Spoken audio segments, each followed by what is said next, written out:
ये साइन जो प्रिंसिपल के है ना, ये मैंने खुद कर रखे हैं यहाँ पे साइन मैंने खुद कर रखे हैं। ये थोड़ा सा so hi everyone, welcome back to my video.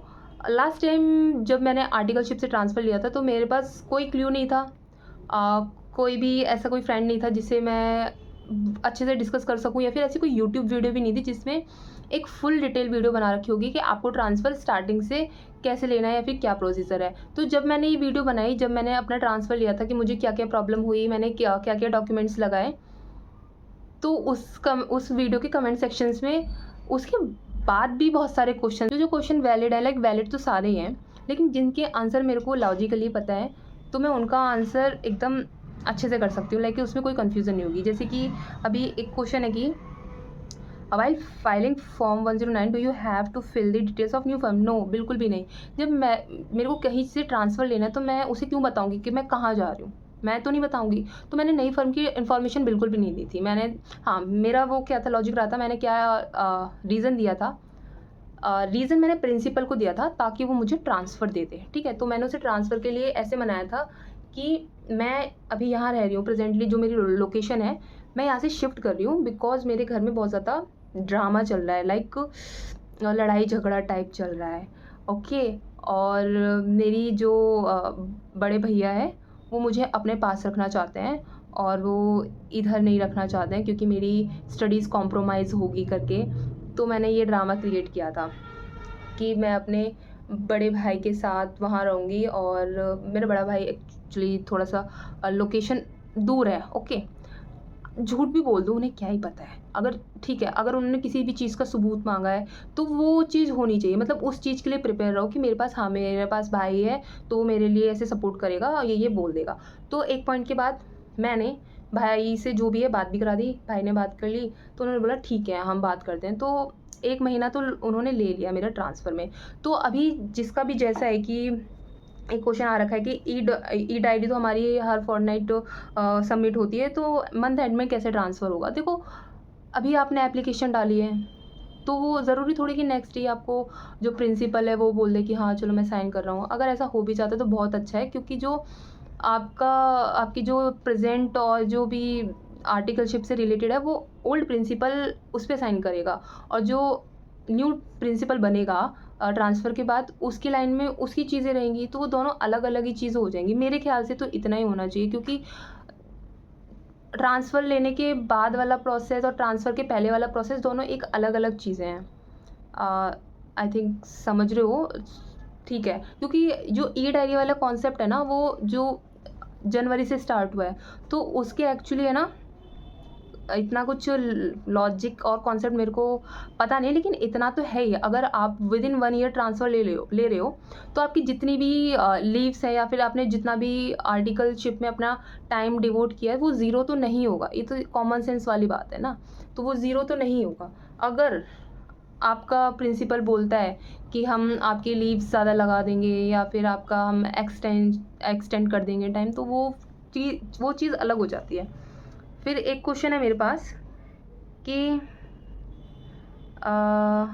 Under within 1 year transfer along with the form 109 signed by the principal and student, do any consent letter like self declaration from student required. No, मैंने कोई self declaration नहीं दी थी। मैंने आपको बताया ना कि बस मेरे पास ये जो है, ये मैंने सिर्फ एप्लीकेशन लिख के दी है, एप्लीकेशन लिख के दी, उन्होंने साइन करके भेज दिया मेरे को, ये साइन करके भेज दिया, ये मैंने इसकी पीडीएफ अपलोड कर दी एसएसपी पोर्टल पे, फॉर्म 109 आ गया। इस पे देखो क्या लिखा है, मेरे जो प्रिंसिपल है उसका नाम लिखा है, मैंने कितना पीरियड उधर सर्व किया है, 43 वीक्स सर्व किया है, और कब से कब तक की मेरी आर्टिकलशिप चली है, और मेरा अकाउंट का नंबर लिखा है, मैं कहाँ रहती हूँ उसके बारे में लिखा है, एंड दैट्स इट। और मैंने कहाँ कहाँ सर्व किया, अकाउंटिंग, ऑडिटिंग, टैक्सेशन, इसमें टाइम डिवोट करना था तो मैंने ऑडिटिंग में डाला क्योंकि वहाँ ऑडिट के अलावा कुछ था नहीं, और बस।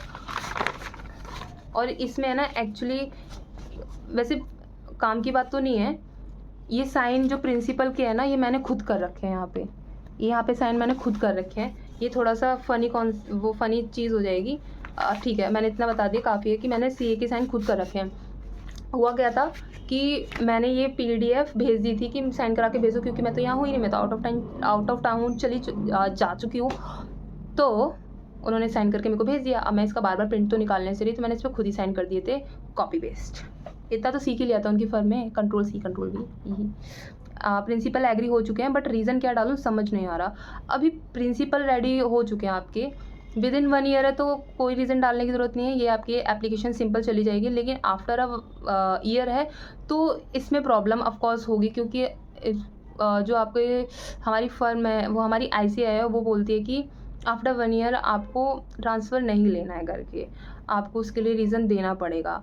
लेकिन कुछ स्टूडेंट्स हैं जिन्होंने क्या किया था, जैसे उनका 1 साल 2 महीने हो गए हैं और 1 साल 3 महीने, मतलब ज़्यादा मत कॉम्प्रोमाइज़ करना अपनी आर्टिकलशिप को लेके। अगर 1-2 महीने हुए हैं तो आप क्या कर सकते हो, अपनी जो ये ड्यूरेशन ऑफ टाइम है ना आर्टिकलशिप पीरियड का, इसे कम कर सकते हो कि मैं विद इन 1 ईयर करके ट्रांसफ़र ले रहा हूँ या फिर ले रही हूँ, और फिर इसमें कोई रीज़न नहीं देना पड़ेगा। होप्स ये आपके केस में भी काम कर जाए। बस उसमें 2-3 महीने हमें अपने आर्टिकलशिप के वो दाँव पे लगाने पड़ेंगे वाला सीन है।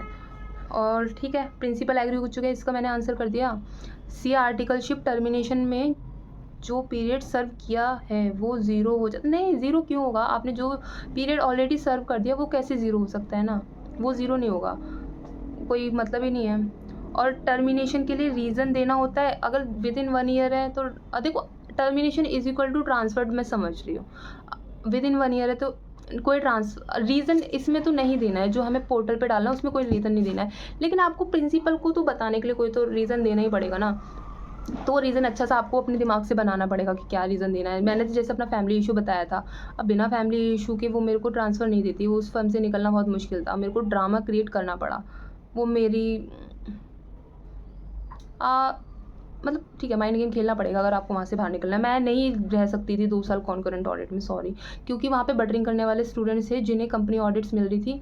अभी मैं इतनी बटरिंग तो करती नहीं हूँ कि मेरे को कंपनी ऑडिट्स मिले। ये ऐसे स्टूडेंट्स को उन्हीं बैंक्स में रखते हैं जो छोटी लोकल्स होती हैं, उन्हें वो कॉन्करेंट के अलावा और कुछ नहीं देते हैं। स्टैट भी उन्हीं बच्चों को देते हैं जो उनके चहेते होते हैं, तो ऐसी जगह पर मैं रहना नहीं चाहती थी। ठीक है, मैंने ये भी बता दिया कि मैं रजिस्टर्ड हूँ।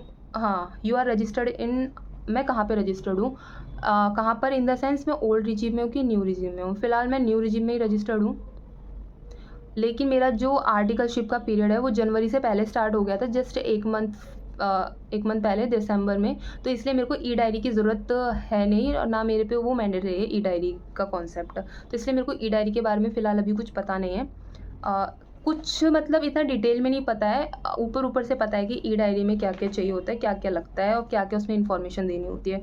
इन डिटेल अगर आप बोलें कि ई डायरी और ट्रांसफ़र, तो वो लॉजिक अभी मुझे नहीं पता, क्योंकि मैंने ऑफ कोर्स वैसे ट्रांसफ़र लिया है, तो मैं उसके बारे में ज़्यादा अच्छे से एक्सप्लेन कर सकती हूँ as compare to E diary वाला सेशन।